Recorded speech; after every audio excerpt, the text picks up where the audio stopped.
Salut, moi c'est Louem, j'ai 21 ans, je vais bientôt sur mes 22 ans au moment où je tourne la vidéo et j'ai acquéré du coup un immeuble de 4 appartements il y a maintenant 4 mois. On a effectué beaucoup de travaux, y compris du coup un F4 de 91 mètres carrés qu'on a divisé en deux F2. Les deux premières vidéos ont super bien marché, je vais les mettre juste ici et ici. On a eu vraiment beaucoup de commentaires, beaucoup de demandes et beaucoup de personnes se posaient la question combien nous avait coûté exactement la séparation des deux appartements. Et justement, dans cette vidéo-là, je vais te montrer exactement les chiffres en toute transparence de la séparation, combien ça nous a coûté. Il faut savoir que du coup pour cette séparation, il y a 3 corps de métier qui sont intervenus, un électricien plombier, un plaquiste ainsi qu'un maçon. Justement, pour commencer, on va commencer par faire un check-up des deux appartements pour montrer le avant et le après. Et ensuite, on va parler justement des chiffres de chaque corps de métier.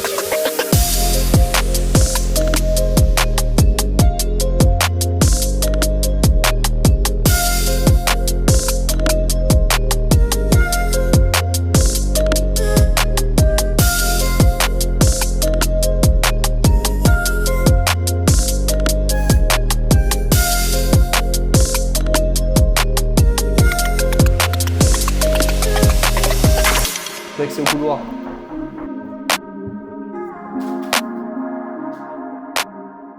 Pour la création des deux F2, il a fallu qu'on fasse du coup un petit sas d'entrée pour que chacun puisse simplement monter à l'étage et avoir une partie entre guillemets commune avec la deux séparations.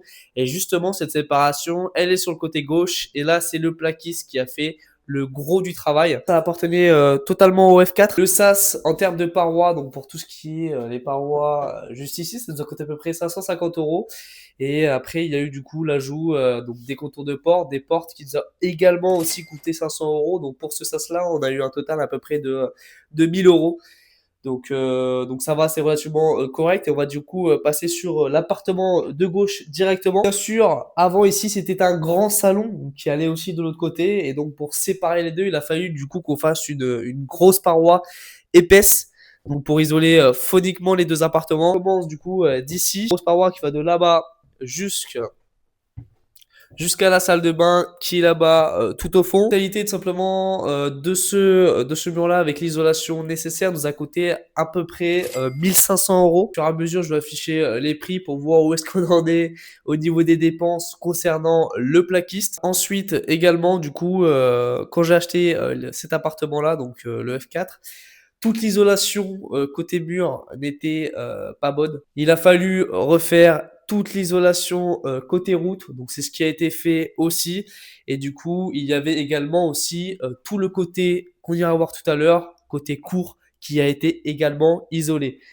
Pour un total du coup de 3000 euros. Comme vous pouvez le voir aussi, tout le sol de l'appartement a été entièrement changé. Avant, c'était un vieux lino tout dégueulasse. Donc, pour l'entièreté du parquet des deux appartements, il y avait à peu près 100 mètres carrés. On en a eu pour 2800 euros. La dernière partie du plaquiste qui est intervenue, il y a toute la peinture des deux appartements. Donc, c'est ça qui nous a coûté le plus cher parce qu'il y avait à peu près 91 mètres de peinture, excusez-moi, à faire et ça nous est revenu à 5200 euros. Il n'y a pas eu une couche ni deux, il y en a eu trois. C'était vraiment pas très propre et ancien. Donc il a fallu faire les trois couches pour du coup 5200 euros. Et du coup, il y en a pour un total de 13 350 euros concernant juste le plaquiste. On va attaquer le plus gros de la partie, c'est-à-dire du coup le côté électricien plombier. Tout le bâtiment avant était du coup à base de chaudière à gaz qu'il a fallu du coup déposer pour repasser tout en électrique. Donc les déposes juste des chaudières, ça nous a coûté 450 euros. Je pars seulement du T4 ici présent. Il a fallu aussi du coup déposer tous les anciens radiateurs qui étaient des vieux trucs. Je vous mettrai des photos que j'ai. Remettre des nouveaux radiateurs tout neufs qu'il y a juste. Donc ils sont tous comme ça dans tous les appartements. Ça, du coup, la dépose et la pose de nouveaux radiateurs, ça nous a coûté 3200 euros. Juste ici, du coup, le sèche-serviette.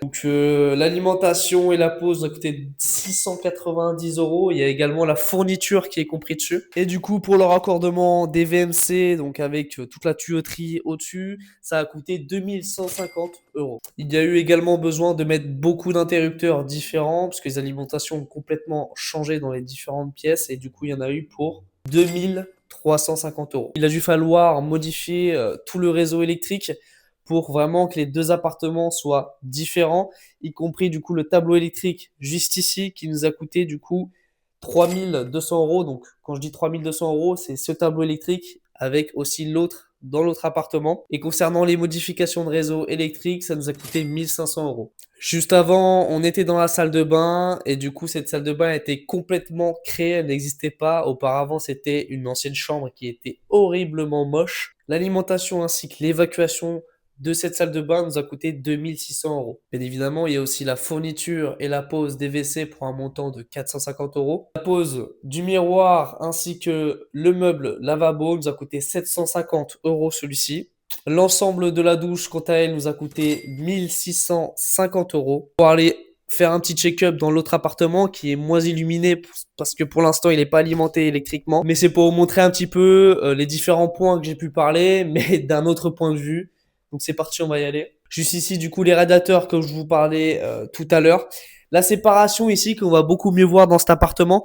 Donc on parle vraiment de celle-ci, la grosse séparation. Donc c'est vraiment toute cette séparation qui va être le long ici. Avant, du coup, là, il y avait une porte qui était présente, qui n'est plus présente du coup avec le renfort et la double cloison. Justement ici, je vous parlais tout à l'heure du côté cour qui a aussi du coup été isolé juste ici. Donc il y a vraiment tout le long côté cour qui a aussi été isolé. Et du coup, pour vous faire un topo concernant l'électricien plombier, clairement, la question que vous vous posez, c'est combien ça nous a coûté? Et ben, ça nous a coûté exactement 17 119 euros. Et du coup, de la partie du maçon, j'en ai parlé du coup dans deux vidéos précédentes, mais comme vous pouvez le voir, ici avant, c'était un mur porteur. Donc les deux, que ce soit cette ouverture-là ou celle pour accéder à la salle de bain, il n'y avait que des murs porteurs. Il a fallu qu'on casse du coup ces deux murs.